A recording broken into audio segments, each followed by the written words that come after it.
Hello po mga kababayan, kamusta po kayong lahat? And once again, welcome back to another episode of Simply Talkies Vlog. So ang pag-usapan natin mga kababayan ay ito pong NBI. Mukhang nalalagay sa spotlight itong NBI, ano? Mukhang ngayon po, meron ng isang mambabatas na gusto pong imbestigahan itong moro-moro na paglusob dyan po sa Kojik kay Kibuloy, no? Mukhang sila ngayon ang naiipit dito. Nung una, mukhang hero po sila, no? Talagang kapuri-puri po sila, lalong-lalo na nung mga Kojik members. Na kung saan may insinuation nga po na ipinapakita lamang sa mga kapulisan na hindi namang kinakailangan ng dahas o armas o maraming mga otoridad para lang pumasok sa compound ng Kojik na kung saan hinihinalang nandoon yung mga wanted na pinaghahanap ng batas, no? Kung maalala nyo, nung August 9, no, nabalita po yan sa mga stream media, lalong-lalo na dito sa Inquirer. Actually, na breaking news din yata natin ito, no? Tuwang-tuwa tayo nung nakapasok ang NBI dyan po sa indoor arena ni Quiboloy dyan sa Davao. O yan po sa Inquirer. NBI enters Quiboloy's indoor arena in Davao. Wow, ang galing-galing, no? Kumbaga, wow, paano hindi nagawa ng kapulisan yan? Bakit ang mga pulis, hirap na hirap sila na pumasok dyan sa Kojik compound, no? Bakit ang NBI? Sabi nga nung mga pamunuan ng Kojik, ganito, mapayapa, hindi kinakailangan ng dahas, hindi kinakailangan ng mga legion of policemen. Kakunti lang sila na pumasok doon. Pero pinapasok, maayos, nakapag-search pero madilim nga lang. O, di ba? So, lahat natutuwa dahil kahit paano napasok. Pero insulto po yan sa kapulisan. Bakit ang mga kapulisan na nakapaloob doon, no, nakabantay doon sa labas ng Kojik compound, hindi makita-kita si Kibuloy at yung 4 pang akusado? Pero itong NBI, nakapasok ng maayos, pinapurihan ng Kojik members and leadership, at sinasabing may nahuli daw, di umano sila. O, ayan. Pero bago po tayo magpatuloy, mga kababayan at kaibigan, tayo po yung magbibigay pugay at pasalamat sa lahat ng ating channel members, followers, subscribers, nagla-like at nagsishare ng ating video, sa mga nagbi-video replay, sa mga nagsishare ng kanilang blessings, sa mga nakakasama natin ng regular dyan sa ating live chat at video premiere sa ating comment o sa chat box or comment section.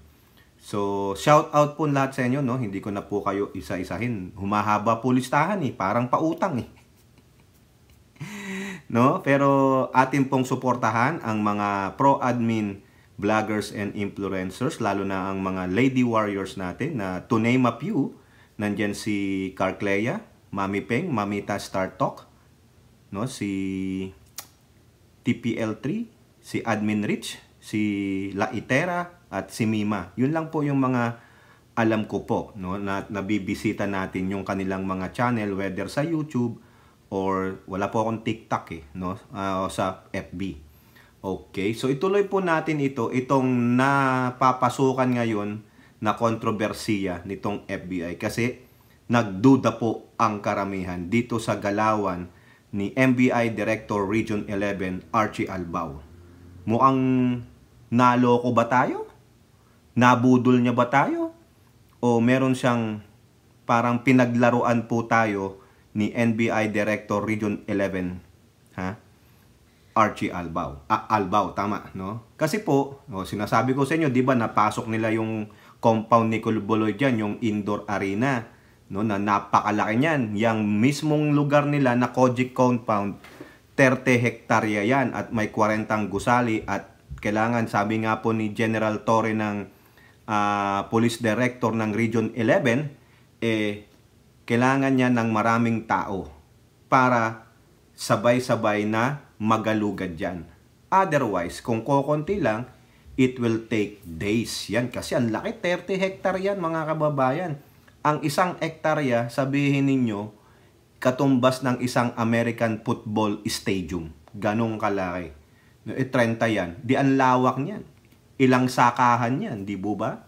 O ngayon, nung lumabas ngayon, tuwang-tuwa tayo, maayos naman pala, hindi kailangan magkaroon ng sakitan o water cannoning, ganon, o ano pang mangyari, no? Ngayon, meron pong dating miyembro ng COGIC na sinabi, stage yan. Stage yan, rig. Budol yan, budol. O Daily Tribune.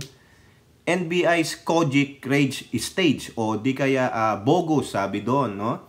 Ang nagsasabi dito ay yung former member nila na si Arlene Stone. O, si Arlene Stone po, nandito na po sa Amerika. Ito po ang sabi dito, mga kababayan. The operation targeting KOJC leader Apollo Quiboloy was tagged as Moro Moro by Arlene Stone, a former COGIC pastoral worker and key complainant in the case against Quiboloy.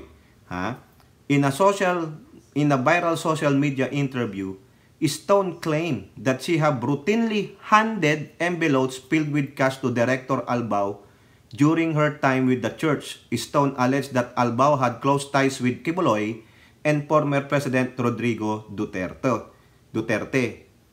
Quote, Archie Albao is one of the people I used to give envelopes full of money. They conducted this raid to get ahead of the PNP, to show the public that they're doing their job. But it's obvious in the video that they were just there for a visit. Okay? Tama. So, ayan po. Tandaan ninyo sinasabi ni Arlene Stone, nag-aabot siya ng envelope kay Albao. No? Sinabi niyang Director Albao kasi director na si Albao. Pero ang tanong, during that time, kailan siya nandoon? Kasi gusto kong tignan niyo yung timeline No? Kasi may sasabihin dito yung pinaka-NBI director na si Jaime Santiago. Okay? So, stage daw yan. So, anong nangyari? Dito, meron dalawang balita tayong nakita dito sa Malaya Business Insight at sa GMA News. No? Maganda siguro, basahin na lang natin itong sa Malaya Business Insight kasi mukhang mas kumpleto. Sabi dito, no stage raid on Quiboloy compound. Sabi ng NBI, pinabubulaanan po ng NBI na yun ay hindi moro-moro. Hindi gawa-gawa, hindi budol-budol yun. Totoo yun, nag-raid kami. Pinapasok naman kami. Malaya naman kami. Siguro natawagan namin, no, ang mga COGIC administrators.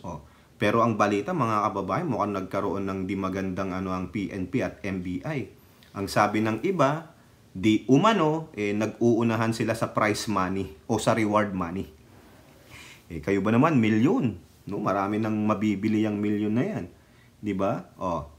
The NBI yesterday said its operatives were out to serve a warrant arrest issued against Pastor Quiboloy when they visited the COGIC compound. NBI Director, tandaan nyo ang sabi niya dito ni Santiago, nandoon daw sila para iserve ang warrant kay Pastor Quiboloy.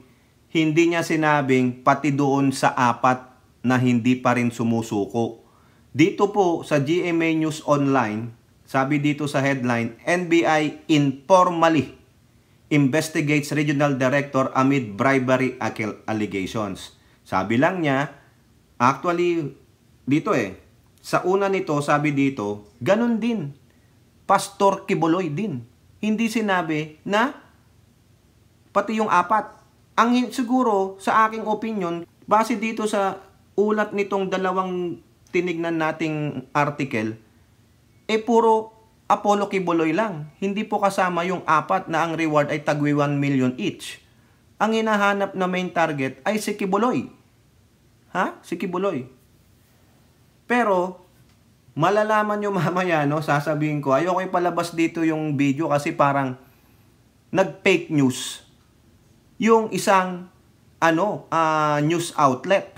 Ayoko namang ipalabas yun, mga kababayan, mahirap na. Pero sa pagkakaintindi ko dito, itama nyo kung nagkakamali ako, base na rin dito sa dalawang article na binasa natin, itong sa GMA, saka itong sa Malaya Business Insight, ang tinutukoy dito ay si Apollo Quiboloy. Siya ba ang hinahanap ni Director Albao at hindi yung apat? O, di ba? Balik tayo dito sa Malaya Business Insight. O, sabi niya, went to COGIC to serve the arrest order issued by the QC Regional Trial Court against the religious leader for sexual abuse charges. So, ang hinahanap, si Quiboloy. Yung warrant of arrest na galing sa QC ay si Quiboloy. Hindi para dun sa apat. Di ba? Oh. Bakit parang sa aking opinion, hindi para dun sa apat?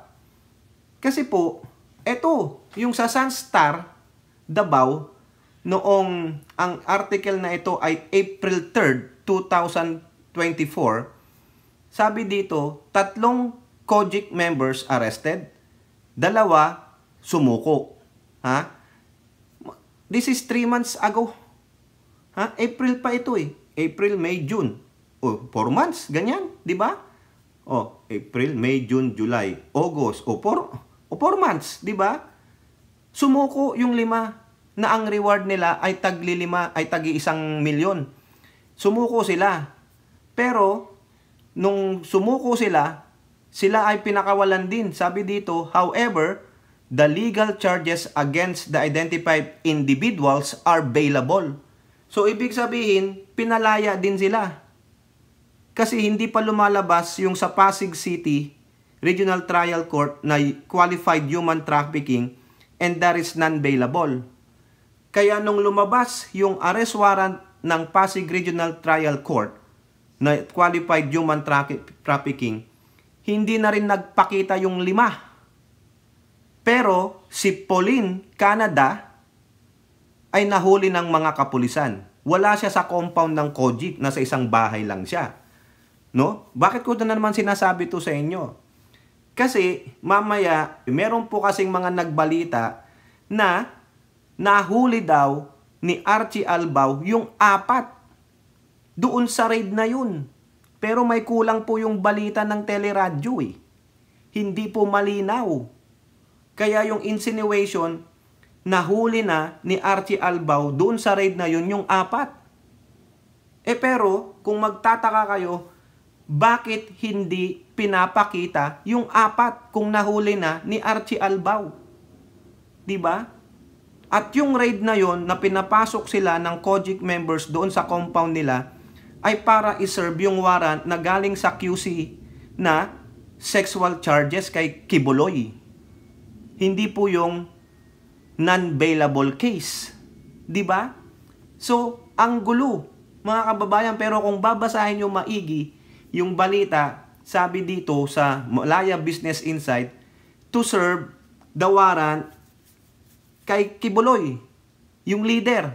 Sabi rin sa GMA News Online, to serve the warrant for Apollo Quiboloy. Hindi nabanggit yung 4. Sa aking opinion, ang hinahanap ni Archie Albao ay yung si Quiboloy. Kasi yung 4, bailable yun eh. Ang tanong, hawak niya ba yung isang warrant of arrest na non-bailable para dun sa 4 din? Hindi, ang nabanggit lang dito ay sexual charges galing sa QC. Pero yung isang teleradyo, nagkamali. At mukhang nayari din si Albao kasi sabi niya, nahuli na yung 4. Bakang nasa isip niya, yung pang nung April 3rd, 2024, 4 months ago. Nayari si Albao, kaya nga, ang daming insinuation na baka yung 4 nasa kustodiya niya lang ninyo. Ipapalabas lang ninyo nung ni-raid nyo yun, nung pinapasok kayo, na ipapalabas nyo yung 4. Para sabihin, nahuli namin sila ha. Eto. Kasi kung nahuli nyo talaga, nasa media ka agad. Nasa media. Wala eh. I-present nyo sa media. Wala. Kaya nung sinasabi nila na nahuli daw yung 4, bakit walang iminimidya? Bakit hindi pinipresenta sa media? Dari sa big news.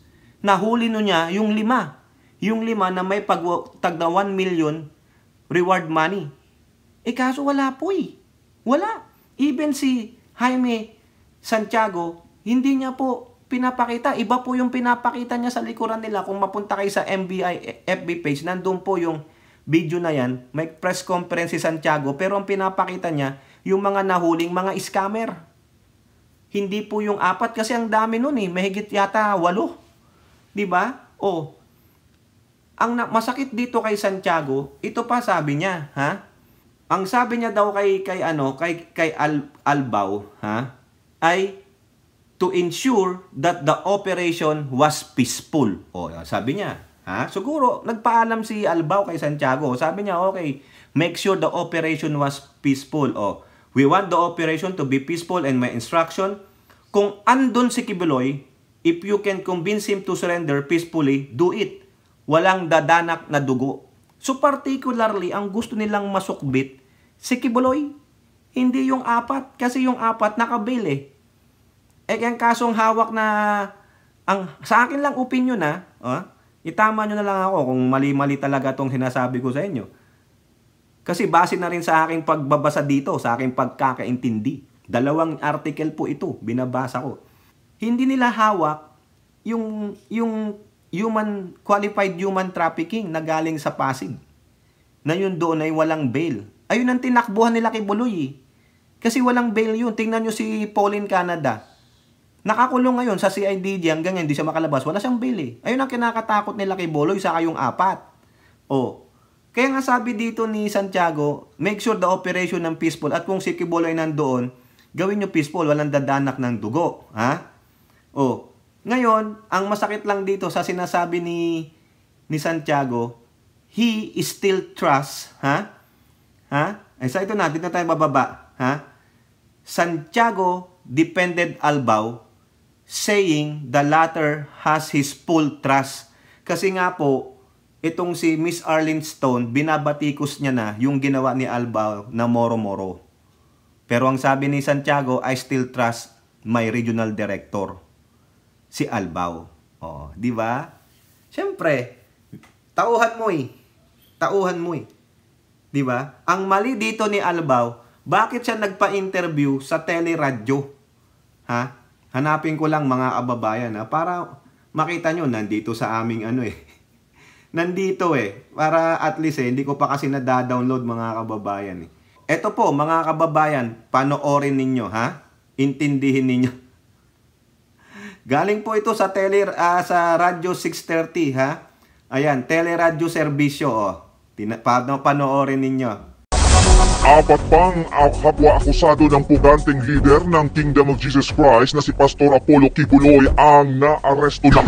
Sinabi sa programang Issue Spotted ni NBI Davao Region Director Archie Albao na nahuli na sina Crescente Canada, Ingrid Canada, Jacqueline Roy at Sylvia Semanes sa kanilang sunod-sunod na operasyon. Dahil dito, arestado ng lahat ang 5 kapwa-akusado ni Kibuloy matapos unang naaresto si Pauline Canada noong Hulyo. Ayon kay Albao, patuloy ang pagtugis kay Kibuloy na may patong na 10 milyong piso para sa kanyang ikadarakip. Nauna nang sinabi ng Davao Region Police na nasa loob pa rin ng compound ng Kingdom of Jesus Christ si Kibuloy na naharap sa kasong child abuse, sexual abuse at human trafficking na walang piyansa. Sa mga operations na ito, meron po tayong nahuli na 5 co-accused po ni Pastor Kibuloy. Kabilang po ang nakahuli sa NBI. Itong pag-serve natin ng mga sunod-sunod na warrant of arrest. Pabalik-balik po kasi hindi naman po magkasabay itong mga inisyong warrant of arrest. Headline, Ganon! So yan po.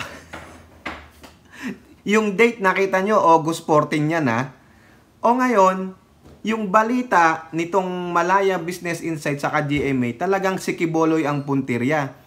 Kasi itong sinasabi nung yung nagre-report na nahuli na, sunod-sunod. Sunod-sunod daw na operasyon. Kung ganun man ang sinabi, nasaan sila, yung 4? Nasaan yung 4? Bakit hindi ilabas ni Archie Albao? Nasaan Archie Albao? Nasaan NBI Director Jaime Santiago? Nasaan yung 4? Bakit hindi nyo ilabas? Ano nangyari? Kasi kung pagbabasihan natin itong video ng radyo, itong teleradyo serbisyo, sinasabi nahuli na yung natitirang 4 na kasangkot ni kasapakat ni Kibuloy. At base na rin dun sa sinabi, may mali eh. Dun sa sinabi ni Archie Albao, na sabi niya nahuli na yung 5. Baka yung tinutukoy niya, yung binasa nating article nung April 3rd, 2024. 3 ang nahuli, 2 ang sumurrender. So 3 plus 2 is 5. Baka yun ang nasa isip niya. 'Di ba? Ang tinatanong natin dito, kung nahuli nga ni Archie Albao yung 4 mismo sa mismong raid nila doon sa Cojic, bakit hindi niya kaagad ipinresinta? Nasaan ang transparency, Mr. Albao? Anong ginawa mo dun sa 4 na katao kung pagbabasihan itong news ng teleradyo serbisyo?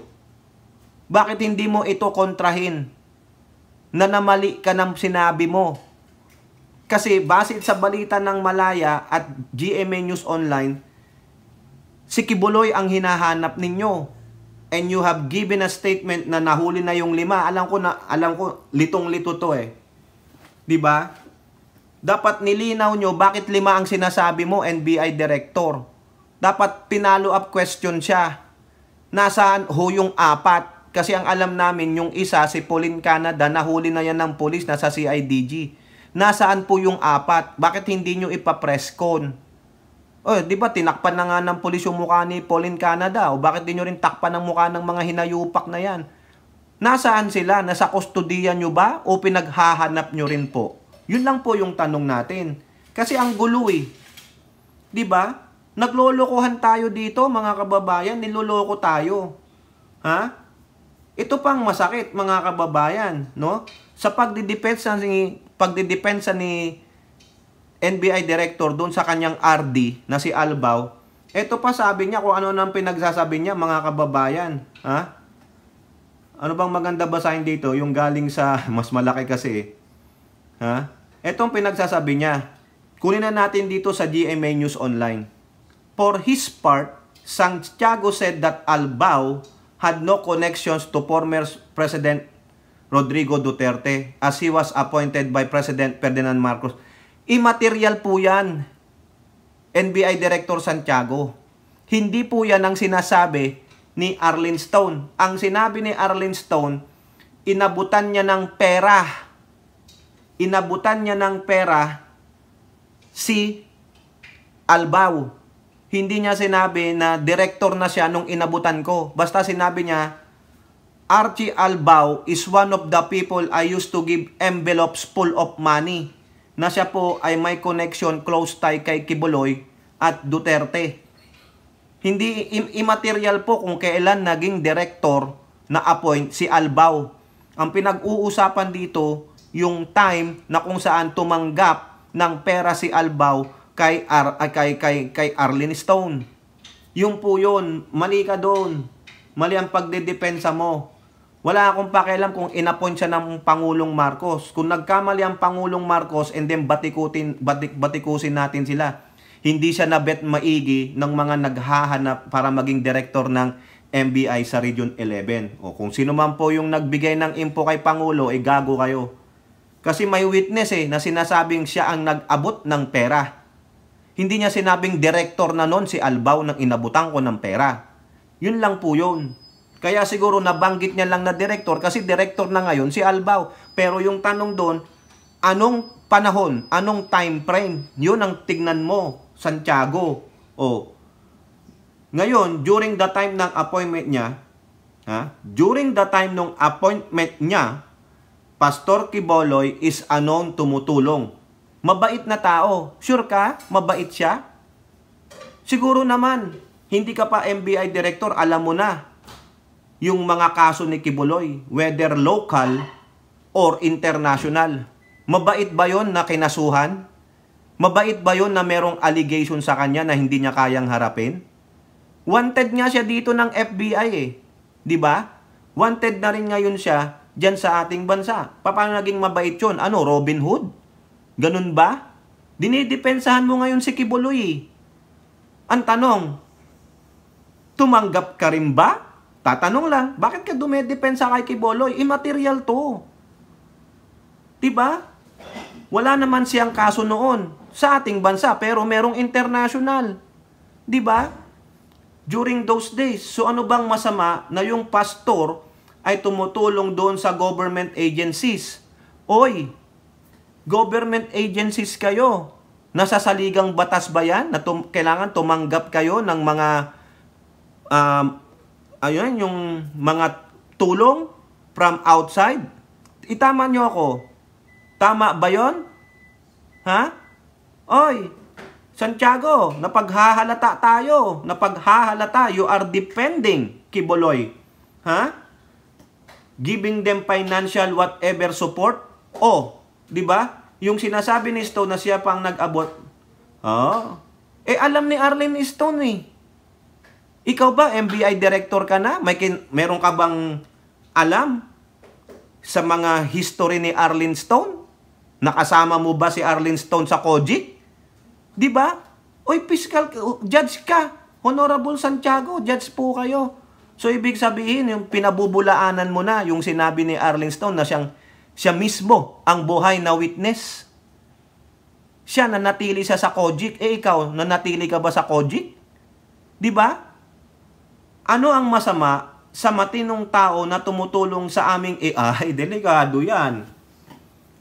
Ibig sabihin, matinong tao daw si Quiboloy.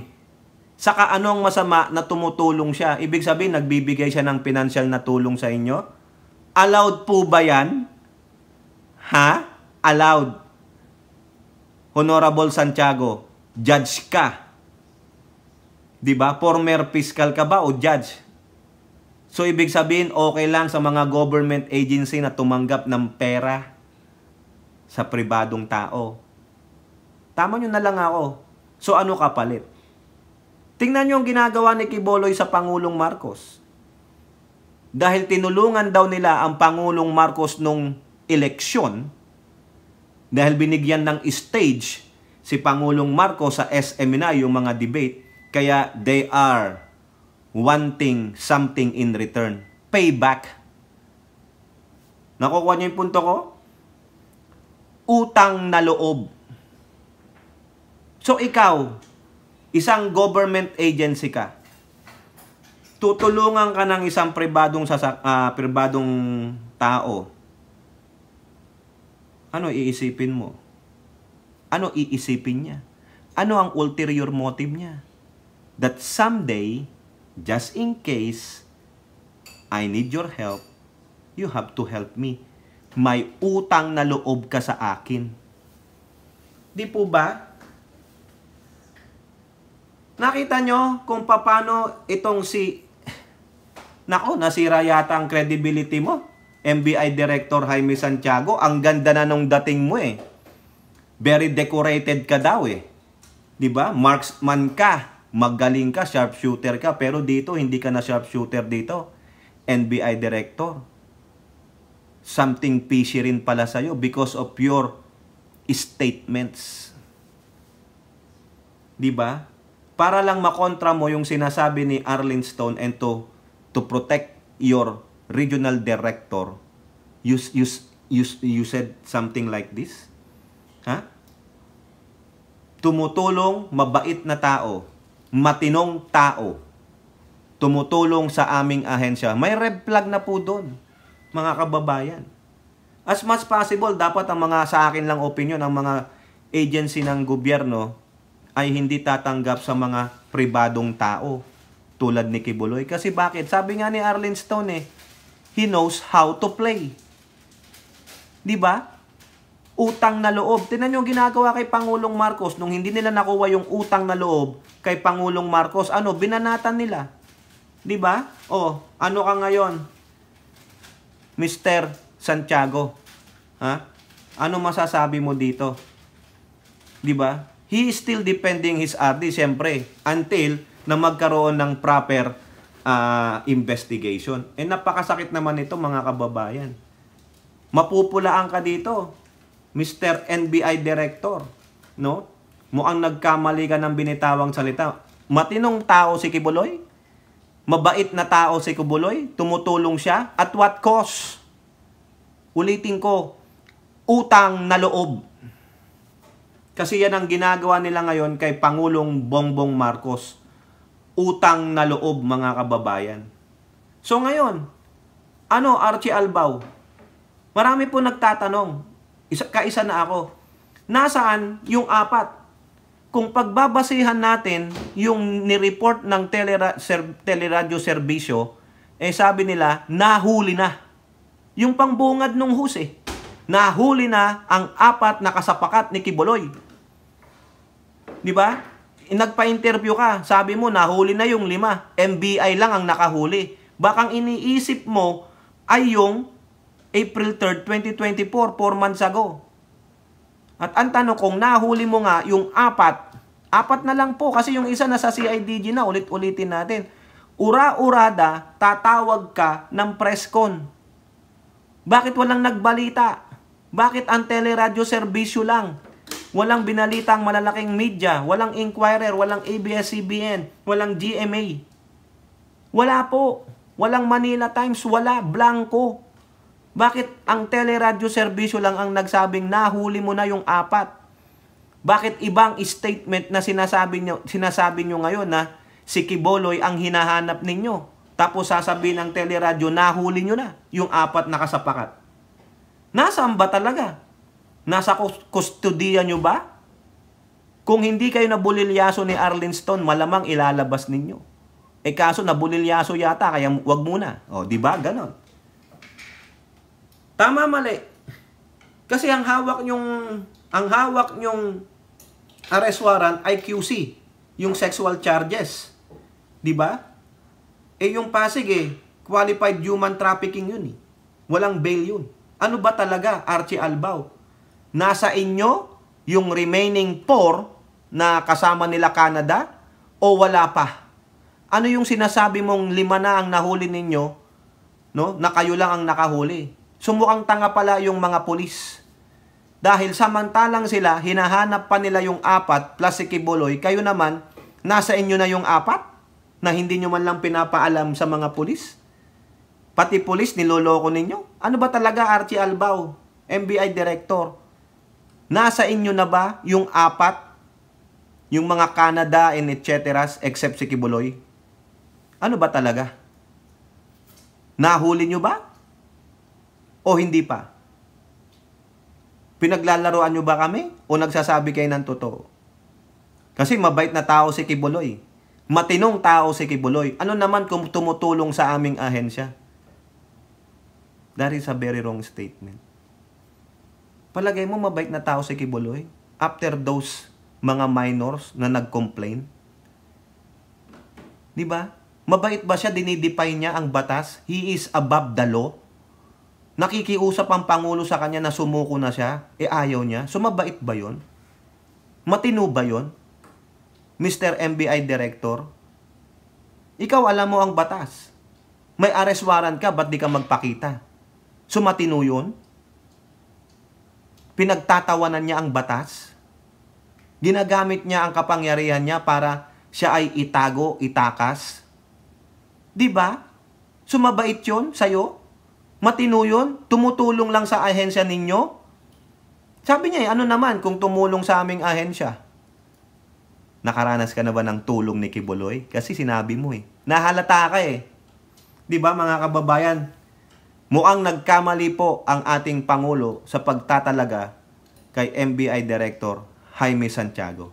Pasensya naman po NBI Director kasi mukhang may butas po yung sinabi ninyo I cannot believe you will say that statement. Mabait, matino, at tumutulong si Kibuloy. Shove it into your ass, NBI Director. Ano, nagbubulag-bulagan ka sa arrest warrant niya? Bakit mo nasabi yan? Para lang kontrahin mo si Arlene Stone? Si Arlene Stone, siya ang buhay na witness para magpatotoo dun sa sinabi niya. Ba't hindi nyo tawagin sa Senado? Ito po, sa Senado, sa Kongreso, magpapalabas na po, no? Si Ace Barber, sabi niya, probe, scripted Kojic raid. Ayan ang sabi ni Ace Barber.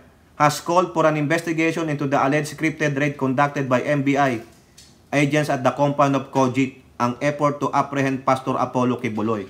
So dito, walang sinasabi na nahuli nyo yung 4. Ano yung nire-report ng teleradyo serbisyo? Yung pinakita nating video sa inyo. Affirmative pa na sinabi nung host na nahuli na yung 4. Archie Albao. Mukhang may tinatago ka, Archie Albao. Nawawala ang credibility ninyo, NBI. No, ang gagaling nyo pa manding mga lawyers or accountants. Mostly yan Kung hindi lawyers, accountants or both, no? The accusations against Director Albao are serious. It is important that we investigate this matter to uncover the truth. We do not want to jump to conclusion without hearing what Director Albao has to say. Tama po yan. They preempted the PNP to tell the public that they were doing their job. But it was very... Yun po, mga kababayan, no? Kaya antayin natin ito. Mukhang maganda ito. Archie Albao, ano ba talaga? Nasa inyo ba yung 4 o wala? Kung nasa inyo na, bakit ayaw nyo magpa-press con? What are hindering you to show them to the public? I-update kami kung talagang nahuli nyo o hindi para malaman natin na kung nagsisinungaling yung teleradyo serbisyo. At sorry po NBI Director Jaime Santiago. Your statements are very flawed. Nabutasan ka dun.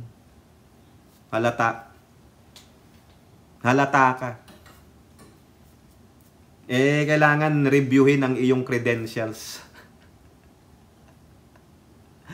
Hindi masamang tumulong, may tumutulong sa ahensya. Doubtful na ngayon ang karakter mo, NBI Director Santiago. I'm sorry po pero I'm basing my opinion and my reaction to your statement sa sinabi mo kay Kibuloy. Hindi po katanggap-tanggap. Mostly minors ang naging biktima niya. Sasabi mo mabait, matino. May matino ba na dinidepay niya ang kautusan ng korte na siya ay may warrant of arrest? Man. Sayang ang pagiging hukom mo, Director Santiago. Pasensya naman po Because of that, nabutasan ka. Pasensya po, sorry po. Pero, it's hard to believe you now. Very doubtful na ngayon ikaw. So, okay lang po. Sa kanya, okay lang na may tumutulong. Hindi niya muna kilalanin yung karakter ng tao, no? Imbestigahan maigi, no? Baka sanay na nasiguro, nabubunyoy ako, nabubunyoy ako. Baka naman sanay na kayo, no? Alam nyo na yung tinutukoy ko. Okay, kayo po mga kababayan, ano pong inyong masasabi? Comment down below and don't forget to like and share. Hope to see you in the next videos. Bye-bye. God bless.